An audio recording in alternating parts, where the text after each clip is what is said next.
샬롬, 귀한 아침입니다. 우리 주님과 함께 오늘도 힘차게 살아봅시다. 하나님 말씀입니다. 잠언 20장입니다. 20장, 잠언 20장 말씀입니다.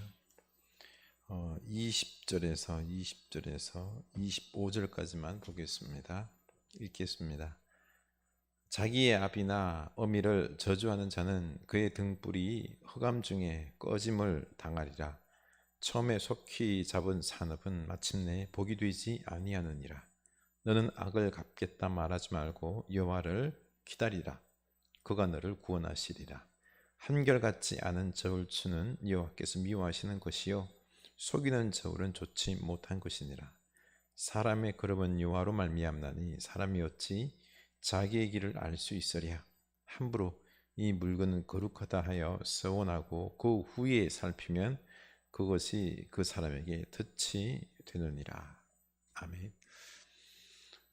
잠언 17장 우리 3절 말씀 외워보겠습니다. 은은 도가니는 은을, 풀무는 금을 연단하거니와 여호와는 사람의 마음을 연단하시느니라. 아멘. 우리 이 코로나, 이 고난의 시간들이 연단의 시간들 아닙니까? 더욱 우리 하나님을 찾고 기도하고 하나님과 깊은 교제로 하나님을 더욱 사랑하는, 오직 하나님만 붙잡는 순수한 믿음의 사람, 순수한 복음의 사람이 될 수 있기를 원합니다. 말씀 봅시다. 우리는 너무 조급한 것 같습니다. 그래서 하나님의 뜻을 기다리기보다 내 생각과 지혜로 일을 하다가 조급하게 하다가 그르치는 경우가 많습니다. 또 오늘날 사회가 얼마나 빨리빨리 문화 급변하는 사회 아닙니까? 또 치열한 경쟁 사회다 보니 조급한 게 빨리빨리가 습관이 되어 버렸습니다. 그래서 인생 살아도 여유가 없는 것 같습니다. 인생을 즐길 줄도 모르고 늘 쫓기는 듯한 삶, 도망자의 모습들이 많이 보이고 있습니다.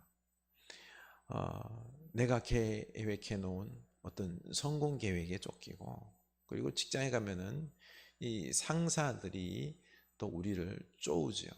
거기에 쫓기고, 그리고 또 실적에 쫓기고, 여러 모양으로 쫓기는 가운데 속에서 우리는 쫓기는 인생이 아닌가 생각하게 됩니다. 불쌍한 인생이 될 수밖에 없겠죠. 20절, 자기 아비나 어미를 저주하는 자는 그의 등불이 흑암 중에 꺼짐을 당하리라. 처음에 속히 잡은 산업은 마침내 복이 되지 아니하느니라. 여기서 처음에 속히 잡은 산업은 히브리 단어의 뜻을 고려해 볼 때 서둘러 취득한 유산이라고 볼 수 있습니다. 이 부모를 통하여서 능숙한 부모로부터 어떤 재산이나 가업을 물려받을 때 그 하는 방법이나 기술들, 전문 지식들을 이렇게 전수받고 그 다음에 물려받아야 되는데, 그것보다 서둘러서 준비도 안 된 상황 속에서 물려받은 것입니다. 그렇게 되면 어떻게 된다고요? 큰 손실을 겪게 될 것이다 라는 것입니다. 20절 보면 부모의 유산을 빨리 차지하기 위해서 부모를 저주하는 행위를 하면 반드시 망하게 될 것이다 라고 경고의 저주를 합니다. 이게 누가복음 15장에 보면은 탕자의 비유가 나오는데요, 아버지에게 둘째가 재산을 미리 당겨달라고 재촉하지 않습니까? 미리 물려받아서 타국으로 갔는데, 이게 사실은 악한 짓입니다. 아버지가 버젓이 살아 계시는데 그 재산을 미리 달라는 것은 아버지를 무시하는 겁니다. 아버지 빨리 죽으라는 것과 같은 것이죠. 이 유다 사회에서는 그건 엄청난 죄악에 해당되는 겁니다. 동네 사람들이 알면 돌로 매맞아 죽을 일들인 것이죠. 그렇게 둘째가 악한 행동을 한 것입니다. 그것은 마침내 복이 되지 않는다는 그 말입니다. 악한 짓을 했는데 상속받은 재산, 이게 옳지 못한 방법으로 얻은 재산이기에 물려받았지만 빠르게 이 모든 것들을 잃어버릴 수 있다라는 것입니다. 복권에 당첨된 사람들 참 좋아하죠, 그렇죠? 어마어마한 돈을 일확천금 한꺼번에 받았는데 그걸 다루는, 굴리는, 또 돈을 사용하는 이런 재능이 없기 때문에 다 대부분이 역추적하면 패가망신한 것을 많이 보게 됩니다. 그래서 존 웨슬리는 이렇게 말했죠. 땀 흘림의 의미를 알지 못하는 자식에게 막대한 유산을 물려주는 것은 자식의 등에 섭을 지우고 불꽃 가운데에 던지는 것과 같다라고 말했습니다. 그렇습니다. 이거는 참 바보 같은 짓입니다. 너무나도 멋있게 이 비유를 더 말이죠, 그렇죠? 오늘날 우리 부모님들은 이 자식들에게 땀 흘려 성실하게 벌어서 사는 이런 것들을 가르쳐야 되는데 일확천금이나 아니면은 많은 재산들을 물려주려는 것에 온갖 수단 방법을 다 동원하는 것을 볼 수 있습니다. 그래서 이게 지혜롭지 못하고 미련하다라는 것입니다. 그래서 그런지 우리나라는 아직도 기부 문화가 정착이 되어 있지 않습니다. 22절, 너는 악을 갚겠다 말하지 말고 여호와를 기다리라. 그가 너를 구원하시리라. 살다 보면 원하지 않는 일을 당하고 억울한 일을 당할 때가 많습니다. 저도 여러분 이런 억울한 일들을 당해서 얼마나 상처가 깊었는지요. 아직도 뭐 그 억울한 일 때문에 불쑥불쑥 화가 치밀어 오르기도 합니다. 기회가 되면 어떤 복수하고 싶은 마음도 막 생깁니다. 한 번은 그 일이 생각나서 화가 너무 나서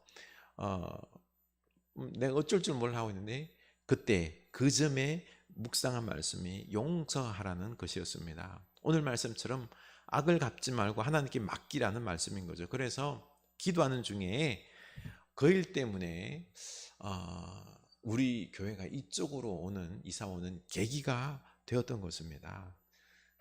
그 사람이 그렇게 하는 행동에 화가 나지만은 그런데 그 속에 하나님의 은혜가 깃들어 있는 것입니다. 그래서 용서하고 하나님께 다 맡기게 되었습니다. 로마서 12장 7절 보면 아무에게도 악을 악으로 갚지 말고 모든 사람에게 선한 일을 도모하라. 아멘. 쉽지가 않습니다.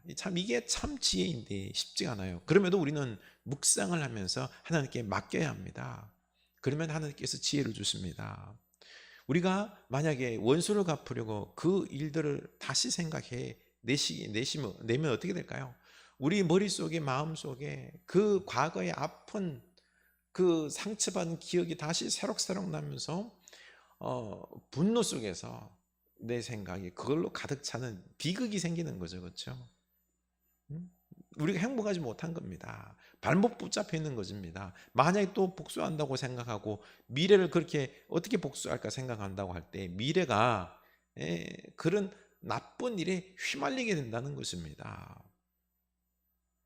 결국 우리가 하나님과 함께 건설적이고 창조적인 거룩한 일을 하기보다는 과거에 얽매여서 어떤 악한 일에 우리가 휘말려들 수 있게 된다는 것입니다. 그래서 우리가 지혜롭게 하기 위해서는 하나님께 다 맡기고 선한 일을 도모하는 지혜자가 되어야 됩니다.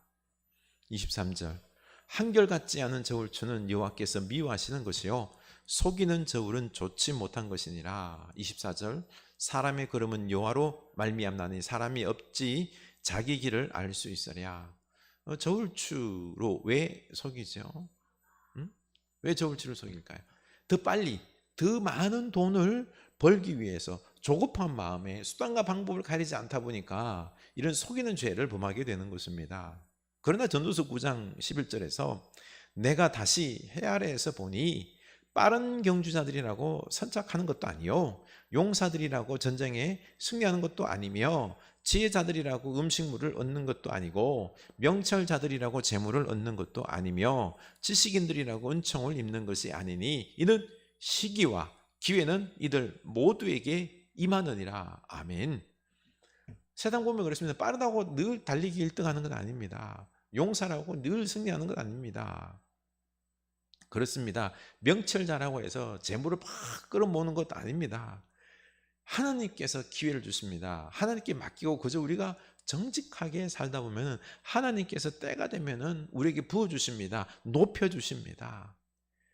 하나님의 그 인생 경륜 속에서, 하나님의 역사 속에서 이 모든 것들이 이루어진다는 거죠. 그래서 우리는 이 모든 것들이 하나님이 허락하셔야지만이 부자가 되고, 하나님께서 허락하셔야지만이 우리가 높여지고, 하나님께서 허락하실 때 우리가 행복한 삶을 살 수 있는 것입니다. 그러더니 오직 하나님께 다 맡기고 오늘을 우리는 기쁨으로, 평안으로 살아갈 수 있는 우리가 될 수 있기를 원합니다. 조급하게 내가 뭐 성공해야 되겠다, 뭐 좀 돈 좀 많이 벌어야 되겠다, 이걸 막 이 어려운 고난의 터널을 갖다가 막 이 벗어나야 되겠다, 우리 교회를 갖다가 크게 좀 부흥시켜야 되겠다, 이게 아니라 우리 하나님께 다 맡깁시다.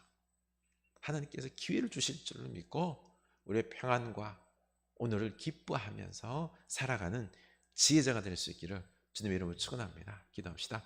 하나님 아버지, 우리가 조급할 때 어리석은 짓을 하게 됩니다. 하나님, 오늘 말씀에서는 조급한 마음으로 부모에게 효도가 아니라 부모에게 못쓸 짓을 해가면서 재산을 미리 물려받으려고 하는 참 어리석은 사람들, 오늘날 우리 사회가 자녀들에게 성실히 일하는 그런 마음과 기쁨을 가르쳐주지 못하고 그저 일확천금과 또 재산을 많이 물려주려고 하는, 이게 도리어 그들의 인생을 망가뜨리는 것도 모른 채 살아가는 참 안타까운 모습입니다. 주여, 우리로 조급하지 않게 하여 주시옵소서. 성실히 하나님께 다 맡기게 하여 주시옵소서.